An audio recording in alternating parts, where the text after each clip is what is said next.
మనకు ఒక అయానిక సమ్మేళనం పేరిచ్చినప్పుడు దాని రసాయన ఫార్ములాను ఎలా సులభంగా కనుక్కోవాలో ఈ వీడియోలో వివరంగా తెలుసుకుందాం. ఇక్కడ మనకిచ్చిన అయానిక సమ్మేళనం కాల్షియం బ్రోమైడ్.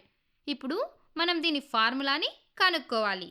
సాధారణంగా అయానిక సమ్మేళనాలకు మనం ఫార్ములాలు రాసేటప్పుడు ఎప్పుడూ కూడా ధనావేశిత అయాన్ను అంటే క్యాటయాన్ను ముందుగా రాయాలి. కాబట్టి ఇక్కడ మనకిచ్చిన సమ్మేళనంలో కాల్షియం అనేది ధనావేశిత అయాన్. సరే, ఇది నిజమో కాదో తెలుసుకోవడానికి మనం ఒకసారి పీరియాడిక్ టేబుల్ని చూద్దాం. ఈ పీరియాడిక్ టేబుల్లో కాల్షియం రెండవ గ్రూప్లో ఉంటుంది. ఈ రెండవ గ్రూపు మూలకాలను క్షార మృత్తిక లోహాలు ఆల్కలైన్ ఎర్త్ మెటల్స్ అని కూడా అంటారు. ఈ గ్రూపు మూలకాల పరమాణువుల బయటి కర్పరంలో 2 ఎలక్ట్రాన్లుంటాయి.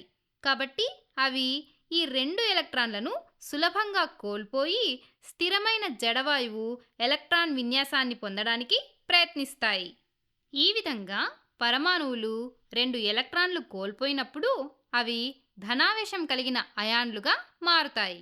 కాబట్టి ఇదే విధంగా కాల్షియం కూడా 2 ఎలక్ట్రాన్లను కోల్పోవడం వల్ల కాల్షియం +2 లేదా Ca+2 అనే ధనావేశిత అయాన్గా అంటే క్యాటయాన్గా మారుతుంది.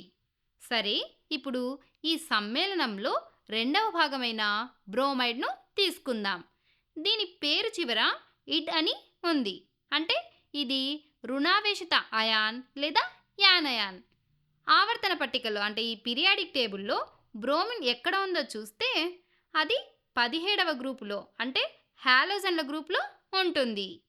ఈ గ్రూపు మూలకాలు కూడా జడవాయువులాగా స్థిరమైన అష్టక విన్యాసం ఆక్టేట్ను పొందడానికి అంటే వాటి బయటి కర్పరంలో 8 ఎలక్ట్రాన్లను ఉంచుకొని స్థిరంగా ఉండడం కోసం ఒక ఎలక్ట్రాన్ని గ్రహించడానికి ఎక్కువగా ఇష్టపడతాయి. కాబట్టి బ్రోమిన్ కూడా ఒక ఎలక్ట్రాన్ను తీసుకొని తన బాహ్య కక్షలో అష్టక విన్యాసాన్ని అంటే 8 ఎలక్ట్రాన్లను పొందడానికి సిద్ధంగా ఉంటుంది. ఈ విధంగా పరమాణువులు ఒక ఎలక్ట్రాన్ను గ్రహించినప్పుడు అవి రుణావేశం కలిగిన అయాన్లుగా మారుతాయి.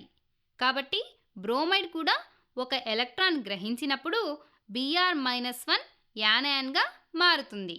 సరే, ఇప్పుడు మనకు ఈ అయానిక సమ్మేళనంలో ఉన్న ఈ 2 మూలకాల ఆవేశాలేంటో తెలిసాయి. కాబట్టి ఇప్పుడు మనం కాల్షియం మరియు బ్రోమైడ్లు కలిసి సమ్మేళనంగా ఏర్పడినప్పుడు ఫార్ములా ఎలా ఉంటుందో చూద్దాం. అయానిక సమ్మేళనంలో ఎప్పుడూ నికర ఆవేశాల మొత్తం అంటే నెట్ ఛార్జ్ 0గా ఉండాలి. అంటే ఈ అయానిక సమ్మేళనంకు ఎలాంటి ఆవేశం అంటే ఛార్జ్ ఉండకూడదు. కాబట్టి ఈ కాల్షియం పైన ఉన్న ధనాత్మక ఆవేశం మరియు బ్రోమైడ్ పైన ఉన్న రుణాత్మక ఆవేశం ఒకదానికొకటి పూర్తిగా తటస్థీకరించుకోవాలి. అయితే ఇక్కడ కాల్షియం అయాన్ పైన +2 ఛార్జ్ ఉంది, కానీ బ్రోమైడ్ అయాన్పై కేవలం -1 ఛార్జ్ మాత్రమే ఉంది. కాబట్టి ఈ 2 ఆవేశాలు సమానం కావాలంటే ప్రతి ఒక్క కాల్షియం అయాన్కు 2 బ్రోమైడ్ అయాన్లు అవసరమవుతాయి. అంటే ప్రతి ఒక్క కాల్షియం మూలకానికి 2 బ్రోమైడ్లు కలుస్తాయి. అప్పుడే ప్లస్ మరియు మైనస్ ఆవేశాలు సమానమై ఒక స్థిర అయానిక సమ్మేళనం ఏర్పడుతుంది. కాబట్టి కాల్షియం బ్రోమైడ్ యొక్క రసాయన ఫార్ములా CaBr2 అవుతుంది. సరే, ఇప్పటి వరకు మనం తెలుసుకున్న విషయాన్ని ఒక్కసారి గుర్తు చేసుకుంటే కాల్షియం రెండవ గ్రూపు మూలకం కాబట్టి దానికి +2 ఆవేశం ఉంటుంది. అదే బ్రోమిన్కైతే అది హాలోజన్ల గ్రూపుకు చెందింది కాబట్టి కేవలం -1 ఆవేశం ఉంటుంది. కాబట్టి నికర ఆవేశం శూన్యం కావాలంటే ఒక కాల్షియానికి 2 బ్రోమైడ్ అయాన్లు అవసరం.